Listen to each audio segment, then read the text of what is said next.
हरि बोला हरि हरि बोला हरि हरि बोला नमः हरे हे ओम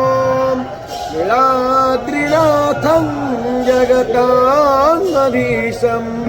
चिदं स्वरूपशरणैकनाथं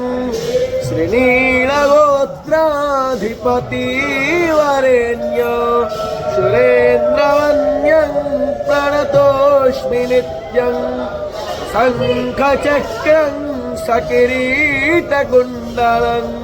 सपीतवस्त्रं शरशिरोभक्षणं सहारवक्षस्थलकौस्तुभस्त्रियं नमामि विष्णु शिरसाश्चतुर्भुजम् ॐ हरेः ॐ नेमाधोमत्पिन्मानः मा जीवहवस्मै यजमानाय धेहि ईड्यश्च शिवन्यश्च वाज हरि बोला हरि हरि बोला हरि हरि बोला ओणं प्रणवानस्तु वेते दधातु एता ओमस्तु भगा